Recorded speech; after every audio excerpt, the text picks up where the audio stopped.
Have you ever wondered why Abraham Lincoln, the man who freed the slaves and held the Union together, has never really left the White House? Why his tall, solemn figure still drifts through its corridors long after his body was laid in the ground? It isn't just a ghost story. It isn't just a legend whispered by night guards or bored tour guides. Presidents, first ladies, kings, queens, and foreign dignitaries have all claimed to feel him, to see him, to hear the echo of his boots pacing the upstairs hall. And if Lincoln lingers, you have to ask yourself, why? Why would a man so desperate for peace in his lifetime refuse to rest in peace? Close your eyes for a moment. Imagine the sound of footsteps in a house at night, a house older than your great-grandparents', its floors heavy with memory. Imagine candlelight flickering against old wallpaper, a draft that feels less like air and more like someone breathing near your ear. Now picture a shadow, tall, gaunt, familiar, pausing at your bedroom door. That's the White House on certain nights. And Lincoln, more than any president, refuses to be forgotten. Some people think of Lincoln as marble and bronze, a statue sitting stiff in the Lincoln Memorial. But in his day, he was a man of flesh and blood and bone-deep sadness. His friends called him melancholy. He buried 2 of his sons before their time. He carried a heart that bent under grief, even while his shoulders carried the weight of the Civil War. And maybe that's the first clue to his haunting. Grief clings like smoke, even after the fire is gone. When he was alive, Lincoln often spoke of dreams. Strange, vivid dreams. In fact, just days before he was shot, he told his cabinet about one. He described walking through the White House, hearing sobs, seeing rooms filled with mourning. He asked a soldier who had died. The soldier told him, the president, he's been assassinated. He dreamed his own death. And then it happened. That's the part of the story most people know. Ford's Theater, Good Friday, 1865. The pistol, the panic. The president carried across the street, lingering through the night until morning came. But he did not. They buried his body. But maybe the dream was too heavy to bury with it. The first sightings of Lincoln's ghost began soon after his death. Imagine being Mary Todd Lincoln, his wife, so fragile with grief, so deeply drawn into seances and spiritualism. The loss of her sons, the murder of her husband, it hollowed her out. Mary once confessed that she still spoke with her husband, that he was near, that his presence filled the room. Some thought she was mad, but she was not alone. Servants, guards, and later presidents all reported a tall figure in a black coat wandering the halls upstairs, particularly around the Lincoln bedroom. And here's the chilling part. Those footsteps weren't random. They always came when the country was in crisis. World War II, the Great Depression, the Cold War. It was as though Lincoln returned whenever his country needed him. One of the most famous encounters belongs to First Lady Grace Coolidge, wife of President Calvin Coolidge. She was walking to the White House one evening when she glanced toward the Lincoln bedroom.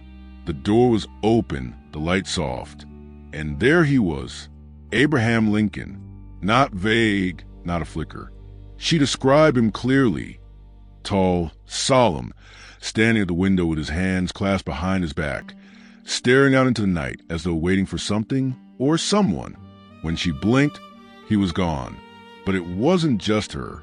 Winston Churchill, the Bulldog of Britain, stayed in that same room during a visit. Late one night, after a long bath, Churchill strolled into the bedroom, cigar in hand, towel wrapped around him. And there, leaning against the fireplace, was Lincoln, tall and unmistakable. Churchill, ever the wit, supposedly said, "Good evening, Mr. President.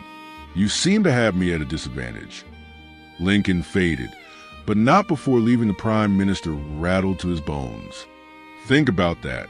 The man who defied Hitler admitted he was unnerved by a shadow from America's past. Now, let me pull you deeper. Have you ever thought about what a ghost actually is? Some say it's just a memory burned into a place, like light burned into old film. Others believe it's the restless soul of someone who has unfinished business. If that's true, then what unfinished business could Abraham Lincoln have left behind? Think of his life. He fought to hold the Union together, but he died before healing it. He fought to free the enslaved, but he died before seeing freedom's promise kept. He dreamed of peace, but he died in war. Maybe his unfinished business is America itself, and maybe that's why he still walks its house. One night in the 1940s, Eleanor Roosevelt confessed that she often felt Lincoln's presence while she worked late into the night. The study where she wrote was a Lincoln bedroom then, and she claimed the air would grow heavy, charged, as though someone else was there.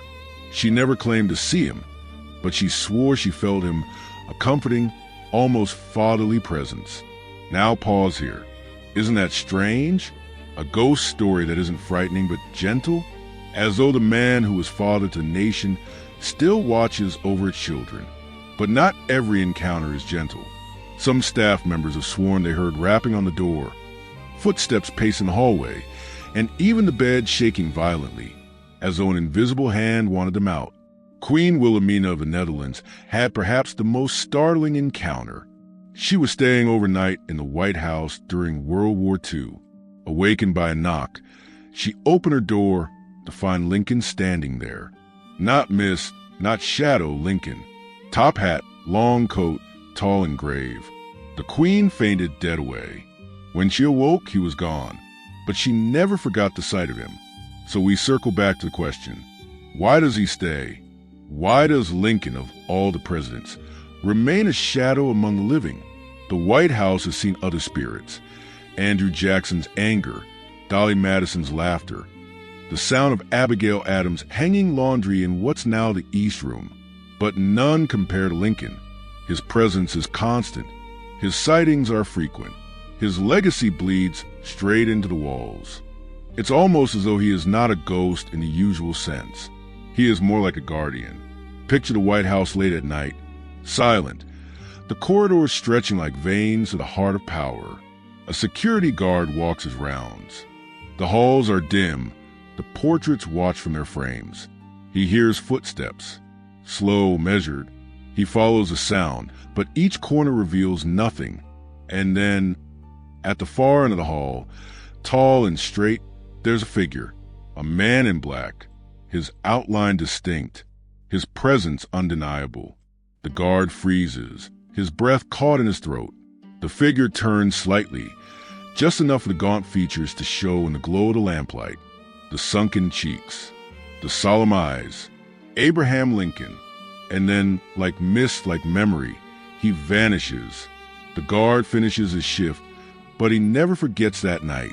He can't, because once you see him, you understand. He isn't there to frighten. He isn't there to harm. He's there to remind that the country he loves still needs him. If Lincoln's ghost is real, it raises a troubling question. What kind of peace must a man be denied if even death cannot give him rest? Think about it.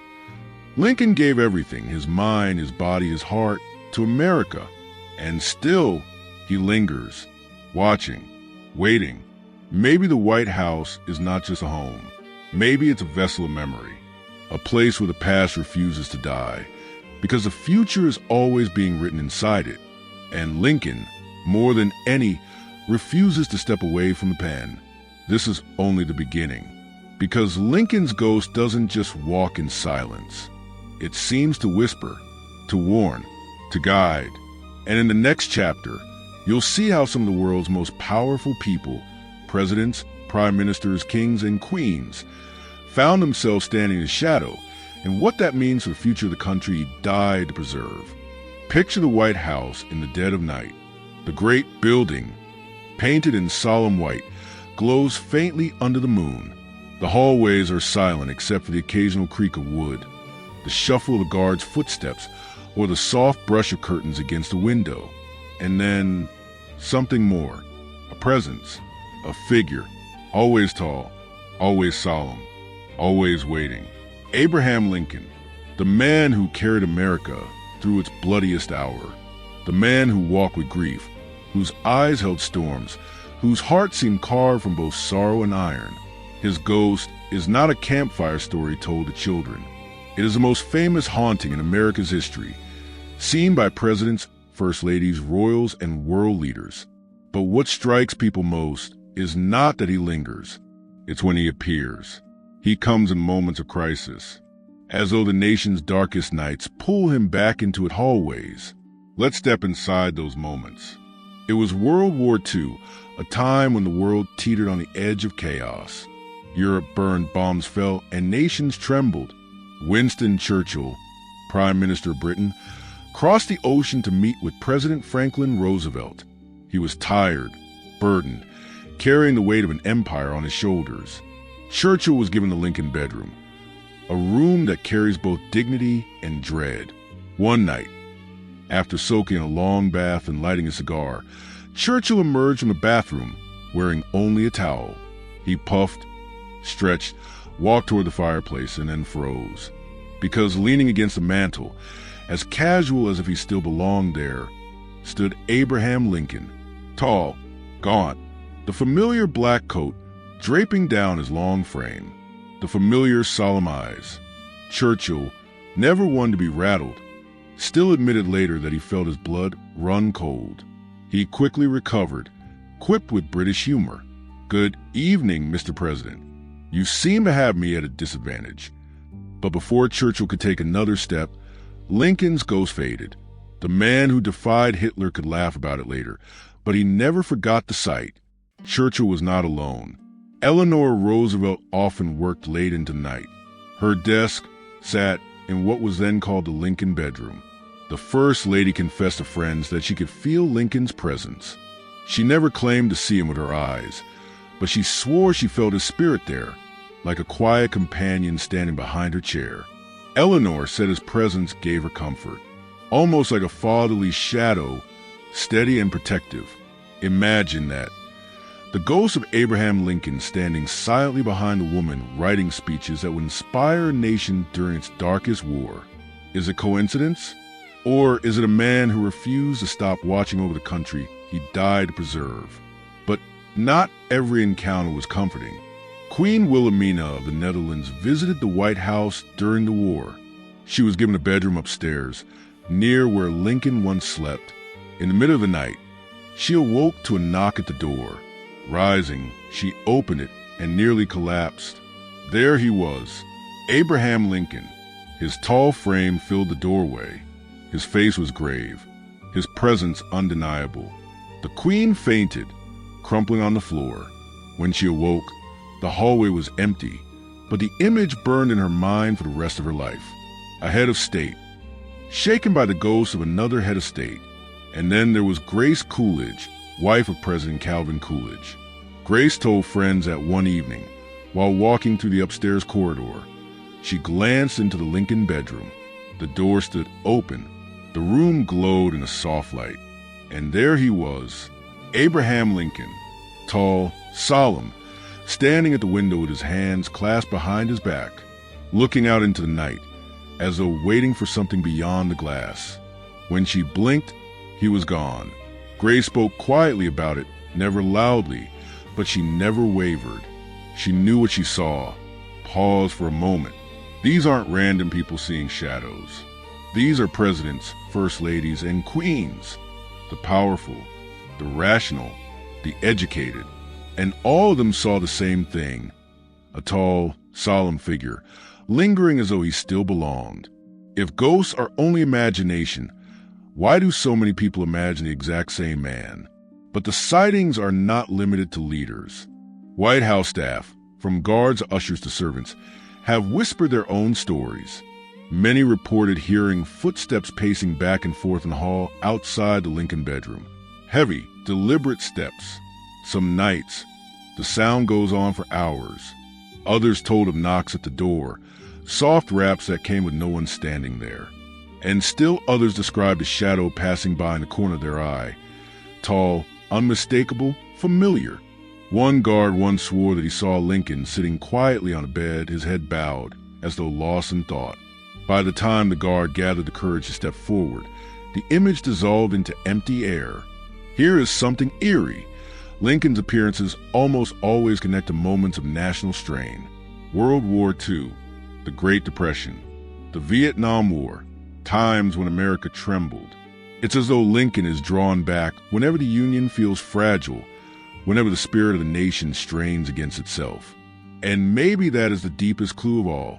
Abraham Lincoln doesn't appear because he can't leave. He appears because he won't. But let's challenge the idea for a moment. What if Lincoln is not a ghost in the ordinary sense? What if he is not wandering, lost, but instead returning? A presence called back, not by accident, but by need, like a parent who cannot help but check on his children in the night. That idea unsettles, doesn't it? Because it suggests something far more powerful than a haunting. It suggests that the bond between a man and his country is so deep, so unbreakable, that even death cannot sever it. And when the country shakes, he returns. Think of Lincoln's life. He was a man weighed down by grief. He buried his son Willie while living in the White House, a loss that nearly destroyed both him and Mary. He carried nightmares of blood and death through the war. He dreamed of his own assassination before it came. His presidency ended not with peace, but with a bullet. His country lived on, but wounded, divided, searching. Is it so hard to imagine that a man like that could never let go? That his heart, restless with unfinished business, would pace the halls of the house where he carried it all? Mary Todd Lincoln, broken by grief, turned to seances after his death. She believed wholeheartedly that her husband's spirit lingered near. Once, she swore she saw their son Willie's ghost standing at the foot of her bed, smiling. She believed spirits walked among the living freely, and that Lincoln himself was only a breath away. Her words may have been dismissed as madness, but when presidents, queens, and guards begin to confirm the same thing, her belief no longer seems so strange. Perhaps she was right all along. There's another detail, a chilling one. Many witnesses describe Lincoln's ghost not roaming, not speaking, but standing silently at windows, always staring outward. Grace Coolidge saw it. Others have whispered the same. Lincoln gazing through glass, his hands behind his back, as if scanning the horizon for something unseen. What is he looking for? Is he searching for danger? For division? For the fate of the country he gave his life to protect? Or is he waiting for something that never comes? The idea haunts you, doesn't it? Because it suggests Lincoln isn't trapped in the White House. He is keeping watch. And that thought is both comforting and unsettling. Comforting, because the father of the Union still guards his home. Unsettling, because it means the house still needs guarding. Let's push deeper. In the 1980s, a White House operations foreman told of hearing loud knocks at the door of the Lincoln bedroom. When he opened it, the room was empty. Another staff member claimed to have seen a tall figure lying on the bed, hands folded across the chest. Like a body in a coffin, it disappeared before his eyes. One night, Harry Truman, alone in the upstairs quarters, wrote to his wife that he was disturbed by knocks on his door. "I think the place is haunted," he joked, but his words carried unease. Even Ronald Reagan, decades later, told friends that his daughter Maureen once saw a spectral figure standing at the foot of her bed in the Lincoln bedroom. She swore it was him. Think about that. A little girl, sleeping in the White House, opening her eyes to see Abraham Lincoln standing watch. Again and again, the figure returns, not shrieking, not rattling chains, not terrifying, but present, silent, lingering, a reminder that history does not go quietly, and that perhaps some men are too large for death to contain. But here's the harder question, the one that scratches deeper than curiosity. What does it say about America that Abraham Lincoln still walks its house? Does it mean the wounds of the Civil War still bleed beneath the nation's skin? Does it mean the dream of unity remains unfinished? Or does it mean something gentler, that the man who carried its greatest burden refuses to set it down, even in eternity? We can laugh at ghost stories. We can dismiss them as tricks of the light, or tired minds playing games. But it is harder to dismiss when the witnesses are so many, so powerful, so unshakable. Churchill, Roosevelt, Coolidge, Truman, Reagan, guards, servants, visitors, all standing in the same halls, all telling the same story. A tall man, gaunt and grave, still watching. Abraham Lincoln. And this story grows darker when you realize something else. He is not the only Lincoln said to haunt the White House. Mary Todd herself is whispered to drift through its halls, a shadow of grief and madness. Some say she appears in the Yellow Oval Room, her sorrow still clinging to the furniture. And their son, Willie, beloved, gentle Willie, has been reported too. Guards in the late 19th century swore they saw a small boy playing in the hallways upstairs. A family broken in life, still gathered in death. The White House is not just a seat of power. It is a house of grief. But Lincoln himself, he is the constant. And as long as America trembles, as long as its people fight, as long as its spirit bends beneath heavy storms, there will be footsteps in the hall, and there will be a figure at the window, watching, waiting. Abraham Lincoln. This is where the story grows most haunting of all, because the question is no longer if Lincoln haunts the White House. The question is why. Why him? Why here? Why now? And what does it mean for the living that a man so desperate for peace cannot find it in death? Abraham Lincoln. The name alone feels heavy, doesn't it? Like the toll of a great bell, like footsteps echoing down a marble corridor. We walk through the sightings of whispers, the confessions from world leaders, queens, first ladies, guards, and children, all of them swearing that Lincoln still lingers in the White House. And now comes a question we've been circling since the beginning. Why? Why does he stay? Why does a man who longed for peace in life find none in death? Let's begin with the simplest explanation. Some people say ghosts are nothing more than imprints, memories burned into a place, like a photograph left too long in the sun. By this view, Lincoln doesn't choose to haunt the White House. He is merely a reflection, a shadow of the past repeating itself. His image appears at the window because he once stood there in life, hands folded behind his back, staring into the night. His footsteps echo in the hall because he once paced those floors in sleepless worry. His presence fills the bedroom because he once bent over maps, deciding the fate of millions. This theory is simple, scientific even, but it is also hollow, because it cannot explain why Lincoln seems to appear when the nation trembles, why his shadow is not random, but purposeful, why so many who see him describe not just an image, but a presence, a soul. So we turn to another explanation, that Lincoln has unfinished business. Think of his story. He fought to free the enslaved. He fought to bind the Union together with fragile thread. He fought to heal a nation bleeding from its own hand. But he did not finish. He died before Reconstruction. He died before healing. He died before his dream could fully bloom. And maybe, just maybe, his spirit could not walk away from that half-finished dream. So he lingers, watching, waiting, hoping the country will someday become the place he died to preserve. That is a comforting thought, but also a tragic one, because it means Abraham Lincoln's soul has never found rest. But let's push the thought further. What if Lincoln is not here because he cannot leave? What if Lincoln is here because we will not let him?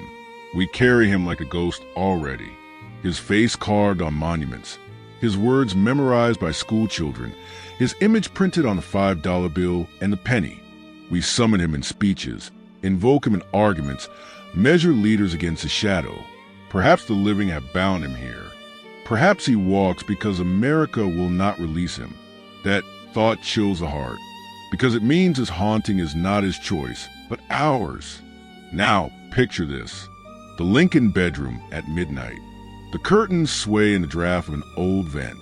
The bed is made, but the sheets rustle as though someone sits there.